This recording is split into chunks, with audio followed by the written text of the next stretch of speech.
Hey all, so this slide set is SL level meiosis for D2.1, and we're trying to answer the question in general detail about how do eukaryotic cells produce genetically varied cells that can develop into gametes. So we're looking at page 621 to 628, and we're thinking about continuity and change as well. So how are gametes different? How does that differ from a body cell? How is mitosis different than meiosis? So firstly, we need to talk about chromosomes. And so each species has its own set of DNA. So for example, humans have 23 pairs of chromosomes, and that's the same across all humans. Strands of DNA might contain up to 1,000 genes on them, and genes are going to code for specific traits. And so on these chromosomes here, you can see some different genes, like these two R genes these are genes for the same thing. This is called a locus. It means like the location of the gene on the chromosome. And there might be variations in those genes. And so here you can see a small c and a capital C. And so these are different alleles. And what that means is that the sequence of bases for that gene is not the same.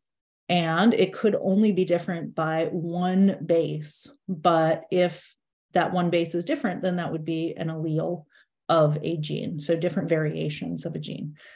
And when we are talking about chromosomes, so we would say that we have 23 pairs of chromosomes, and our diploid number is 46, and our haploid number is 23. And so what's going on there, you have one chromosome from your dad and one chromosome from your mom. And when meiosis is going to happen, these are going to replicate themselves, and then they're going to split 2 times. Just like mitosis split once, it replicated itself and split once.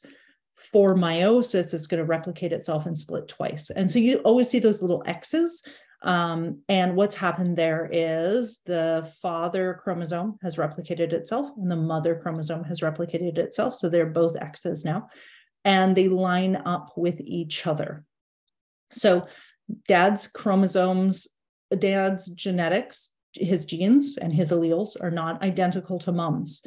And so these are called, those 2 chromosomes lined up together, these are called homologous chromosomes, the dad chromosome and the mom chromosome.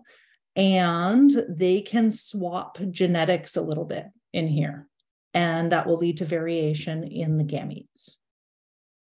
So diploid cells have 2 versions of the chromosomes. So they have homologous chromosomes, and they're said to be 2N. This process is through mitosis and sexual reproduction. So if you had an egg and a sperm cell joined together, then this 1N plus that 1N is going to make 2N. But haploid cells, which means they have one set of chromosomes, are 1N. And they're going to go through meiosis to make those. And what that's doing is it's preventing the doubling of DNA every time, in every generation, each time sexual reproduction happens. So if I did not go through meiosis and my eggs were 2N, and then a male sperm was 2N, then the child would be 4N, which would be called tetraploid.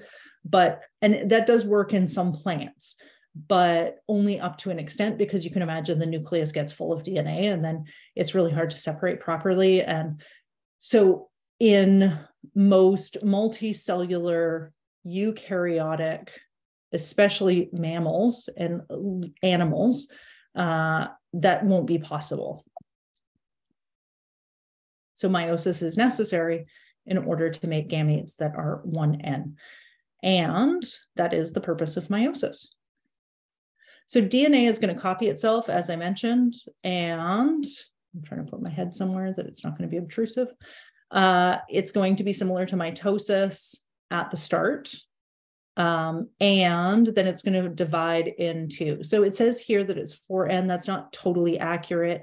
What has happened is dad chromosomes have replicated, so now there's a copy of each of those, and mom chromosomes have replicated, but these are identical copies. These are sister chromatids. Then what's going to happen is they're going to connect to each other. These are called the homologous chromosomes. And then they're going to swap some DNA, and then they're going to split, and then they're going to split again. So one goes and one goes.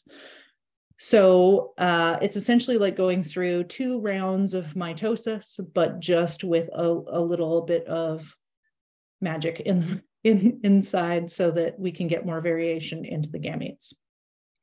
So each gamete is going to be genetically unique. And what that's going to mean is that there's going to be 2 to the power of 23 when there's 23 chromosomes. Options for different gametes. That's about 8 million. And so what's going on that's the magic in here that's going to create that variation is, number 1, crossing over. There's another slide about this, so don't get too stressed out just yet. But that's happening in prophase 1, where the homologous chromosomes line up and then they swap DNA. Then they all line up on the metaphase plate, and that lining up process is random. So whether or not one of these bivalents is facing one way or the other doesn't matter. This is not going to affect how that one lines up. And this is called random orientation of bivalence. And a bivalent is the 2 homologous chromosomes attached to each other. So then they've swapped their genetics, and now they're going to line up randomly. Who knows which ways it's going to line up, and then they're going to split apart in anaphase 1. And then pretty much from there, it's all like mitosis. They're going to line up and split apart again, and then that's the end of that. It's unclear to scientists how the process of meiosis evolved, but we do know that it exists now. Okay, so genetic variation, how is this achieved? We have our paired homologous chromosomes called a bivalent, and this pairing process is called synapsis, and they are going to cross over in prophase 1. So the crossing over is going to happen between the copies of the male and the copies of the female. These are called non-sister chromatids. So the mum's copies together, these ones, these are sister chromatids, and these are sister chromatids, but the 2 of these are non-sisters. And they're going to line up, causing a bivalent, and then they're going to swap some of their genetics. So it's the same gene for the same trait. So like eye color, let's say, in the same location, but different alleles might be present on dad's genes and mom's genes, and those would be what are swapped. And then in metaphase, they are going to line up randomly. This is the random orientation of bivalence. And then they're going to separate the entire chromosome, will separate to one end of the cell or the other. It's going to connect to the spindle microtubules randomly, and each of those chromosomes gets pulled apart. And then additionally, fertilization increases variability, but this is not a process of meiosis. It's an outcome of gamete production. So when that separating process is happening, first you have to separate the homologous chromosomes, and then you have to separate the sister chromatids. That separation process can be faulty, and it can happen in anaphase 1 or anaphase 2. Usually it happens more in anaphase 1, but what ends up happening is the bivalents that are initially held together at this chiasmata junction point, the chiasmata slides to the end of the chromosome for separation, but if it doesn't separate properly, then they're going to stick to each other and they're not going to separate properly. So that separation process is called disjunction, but if it doesn't separate properly, it's going to be called non-disjunction. And this can cause non-viable gametes or embryos. It can happen in any chromosome, but there's only a very few chromosomes that this can happen to that will not cause either a miscarriage or just no pregnancy. So we commonly know non-disjunction in trisomy 21. Chromosome 21 is quite a small chromosome, and so 3 copies of that chromosome will lead to Down syndrome. And as a woman ages, it's more likely that she's going to have non-disjunction occurring in the production of her egg cells. And so in these graphs here, you can see at what age does a woman start to have a higher risk of having a child with Down syndrome. So around 40 is when that starts to become a much higher risk.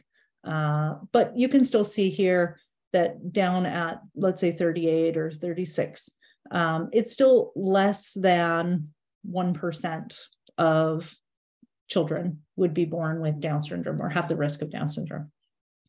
But other non-disjunction situations can occur. So XXY is where sex chromosomes didn't separate properly. This is called Klinefelter syndrome. It's less visible than Down syndrome might be, but it is a non-disjunction issue, and it would result in a viable fetus that would just have a genetic condition. All right, so to summarize, meiosis makes gametes that are one end for sexual reproduction, similar to the process of mitosis, but it includes 2 divisions, crossing over and random orientation of bivalence. Crossing over and random orientation increase genetic variability. Non-disjunction is improper separation of chromatids in either anaphase 1 or 2, and that could result in Down syndrome. And that is all for this video. Thank you for watching.